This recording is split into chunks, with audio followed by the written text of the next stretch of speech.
Welcome to Muslim Apologetics Australia. So, I've always had a beef with Daniel Hakikato, and I disagree on him regarding Wahhabism and so forth. And you can look at my videos responding to that. But there are many things I agree with. I agree with a lot of the things that he says about feminism and LGBTIQ and liberalism, and how Muslims, when they come to the West, they're becoming reformed and they're losing their deen and they're losing their identity and so forth. And I agree with a lot of the things that he says in this regard, that Muslims are in danger of this. And I totally agree when he actually says things like one of the greatest Muslim feminist movements are actually run by hijabis themselves. Hijabis, one of the worst of them, who attack Islam, who attack marriage, who attack, masculinity and the man, the role of the man in the house. This all comes from, majority of them are from the hijabi Muslim women. And I'm going to actually demonstrate that in this video. The Guardian published an article of who, of course, Malala Yousafzai. And she's basically the poster child for Western liberal voices, right? Because, she was captured by the Taliban and she wanted to advocate her women's rights, and she was shot and she won a Nobel Prize. She escaped repression. And this all fits in well with the Western narrative, who constantly demonize Muslims and Islam about oppressing women. And so I responded to this article, and funny enough, who actually opposed this? Who was the first one that had a knee-jerk reaction? You would think maybe it was a Christian, because don't forget, the Guardian's intended audience is not Muslims. I mean, there are Muslims, but they are a minority. The Guardian is a Western paper. It's a Western news, right? And so you'd think that when I put my objection, you'd think the first people who'll attack me would be from the Yahud, the Jews, from the Nasara, the Christians. They'll be from the secular liberalists, from the Westerners. Who was the first person to attack my comment? And you're going to find out now. So to expose the Guardian's post, I wrote back and I said, The Guardian, women in the West say they rather trust being alone with a bear in the forest than a stranger man. Women in the West say they rather trust being alone with a bear in the forest than a stranger man. And I said, it's an egg on your face about women being free in the West, don't you think? So basically what I'm saying is, you're using Malala as your poster child for, Western liberalization. Women seek freedom by coming to the West. Muslim women seek freedom, and the only way they're going to get freedom is when they come to the West. And yet, the Western narrative is that in the West, they're talking about their own menfolk, that they would rather trust being alone in the forest with a wild bear than to be alone with a stranger man. Imagine, this is the sentiment expressed by women in the West. And so, who objected to this? Who had a full knee-jerk reaction? Who had a knee-jerk reaction? Who? Yoma Chima. Have a look at the profile. hijabi, full makeup. And brothers, I don't like to disclose anyone's private pictures, honestly. But this is an experiment to show you who is behind the feminist movements, who are the strongest activists who fight against Islam and Muslims. Who are they? It's the majority of them come from the hijabi Muslim movement. Full makeup on the face. It's the usual suspects. It's the usual suspects. These are who they are. They throw Islam under the bus. They sell Islam for a miserable price. This is who they are. From Lahore, Pakistan, out of all places. From Lahore, Pakistan. Right? And so look what she says. She writes, they said this about all men around the world, so that includes the East as well. And she gets 5 likes, right? So she's basically trying to say, no, it's not just the Western men. This is about all men, right? So she's defending the West straight away, off the bat, right? So I wrote back and I said, sure, they might technically mean all men, but context matters. In the West, this is framed as freedom and choice, yet women still fear everyday encounters with strangers. For example, in Australia, only 68% of women felt safe waiting for public transport alone after dark. Compare that to 93% of men. Australian Bureau of Statistics 2022. Globally, studies show women consistently report higher levels of fear of crime than men, even when actual victimization rates are lower. In contrast, many Muslim majority countries have social norms and protective measures that reduce these risks.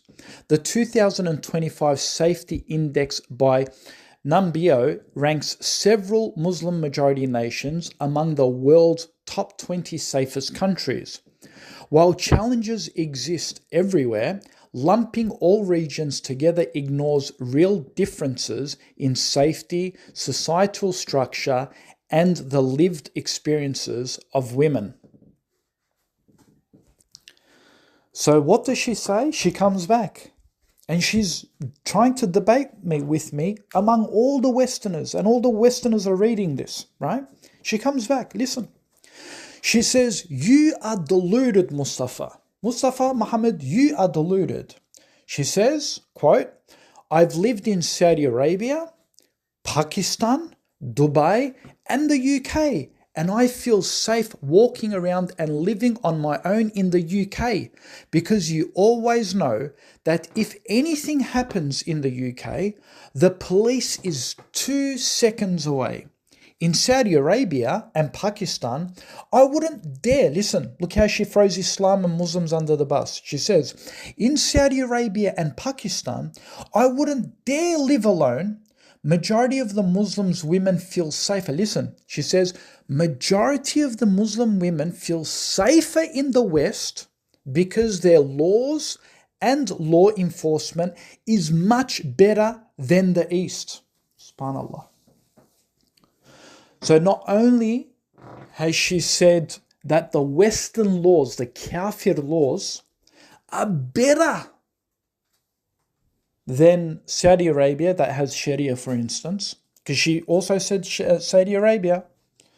I know you might be saying, well, she said Pakistan, it's more secular than, but she said Saudi Arabia. She lived in Saudi Arabia and she lived in Dubai that has enforcement of Sharia.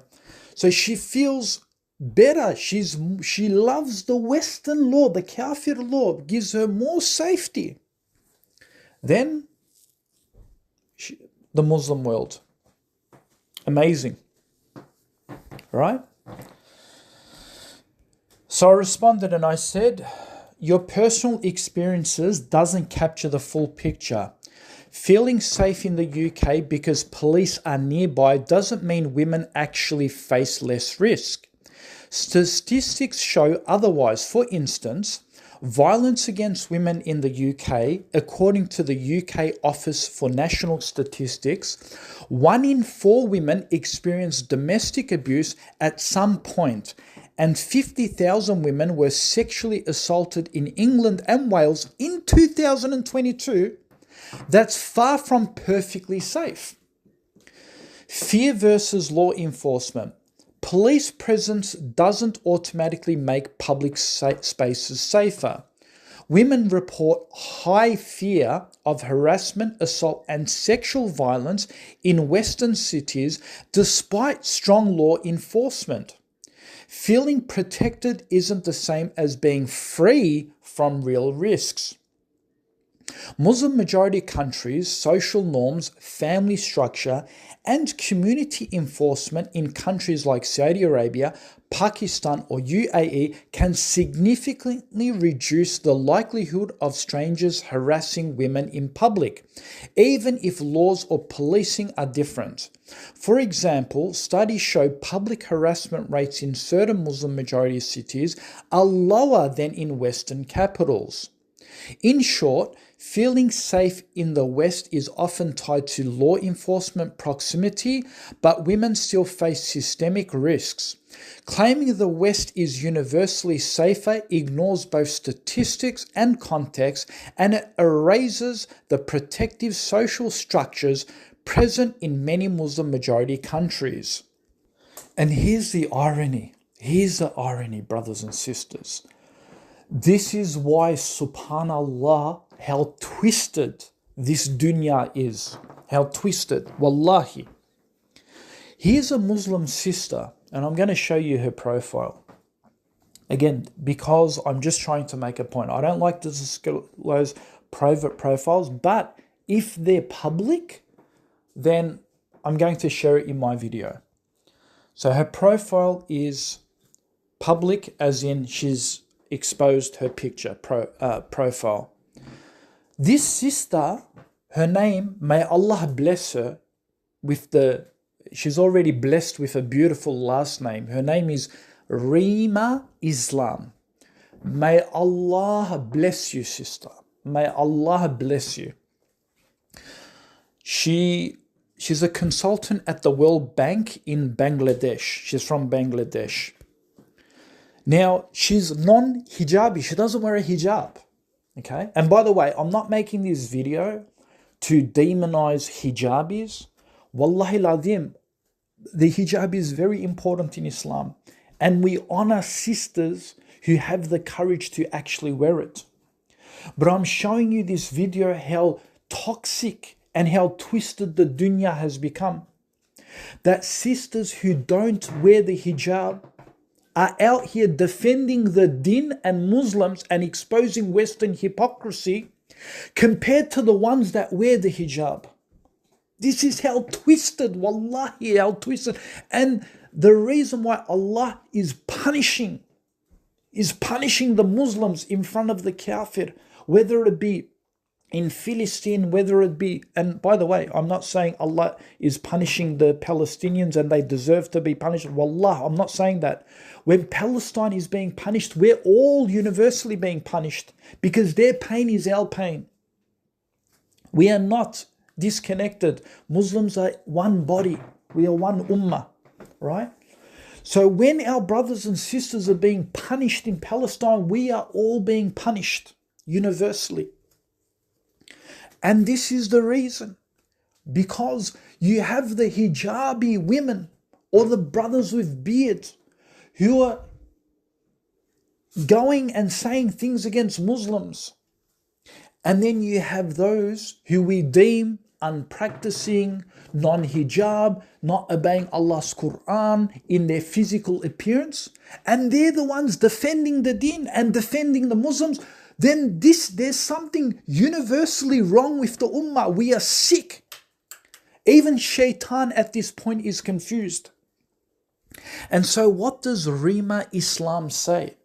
She says, listen, She objects to the Guardian's post about glorifying this Malala as this Western, a poster child for liberalism. She writes, look what she writes. She's defending the din and exposing the Western hypocrisy. She writes, she's talking about Malala, she says, she only speaks about that which her Western puppeteers let her.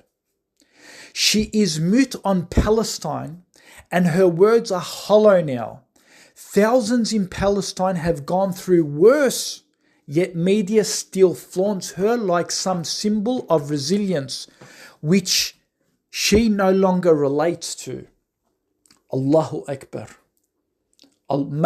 May Allah bless Rima Islam. May Allah bless you. May Allah purify you and admit you into the highest level of Jannah, higher than me and all those who associate. She's here. She's got no hijab. She's defending the Muslims, the Muslim nations, and she's exposing the hypocrisy. And on the other hand, when I expose the hypocrisy, you have hijabi Muslim women attacking me. SubhanAllah. How dare I speak ill about the West?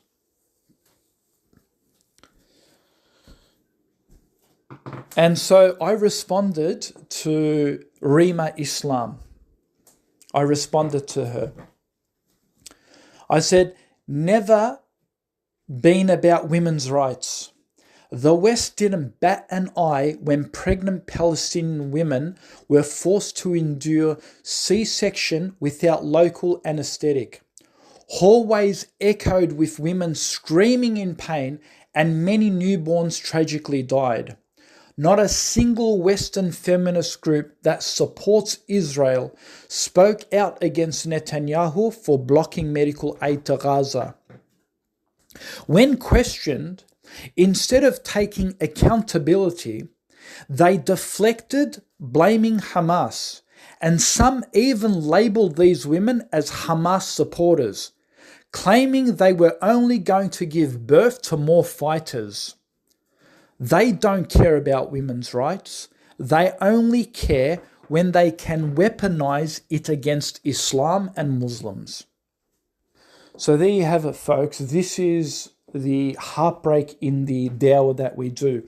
I spend my energy, I go to confront, I write articles, I respond to criticism against Islam and Muslims. We respond to media networks who are trying to defame Islam and Muslims.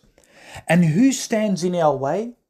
Is it the non-hijabi Muslims? No. The ones that stand in our way are the hijabi ones. The hijabi ones are the ones that stand in our way. This is the sad reality of the ummah. This is the sad reality of the ummah. And they will claim that they are Muslim. They will swear that they are Muslim.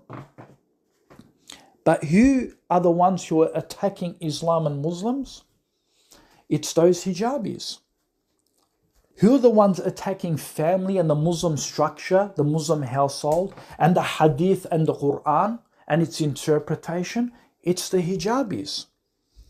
In fact, when Daniel Hakikato wanted to debate a Muslim feminist, who did he debate? Was it a non-hijabi Muslim feminist? Remember, she came on. She was a hijabi Muslim feminist, and she was ironically also from Pakistan. Brothers and sisters, I warn you, especially the young ones who actually want to get married, do not be deceived by the hijab. Wallahi al-azim, if you just go from the appearance and see the hijab and you're like, oh, mashallah, she wears the hijab, I'm going to marry her, you're doing the biggest mistake in your life. Look at things deeper than the hijab. She could be wearing the hijab outwardly, but inwardly, she could be poisoned. Be very, very careful of this. How many brothers have got burnt by marrying someone just by saying, oh, she wears the hijab, alhamdulillah, she's a Muslim. Today, the hijab, whether you like it or not, has now become a symbol of fashion, a symbol of cultural fashion, just to fit in, just to say, oh, look, I'm a Muslim.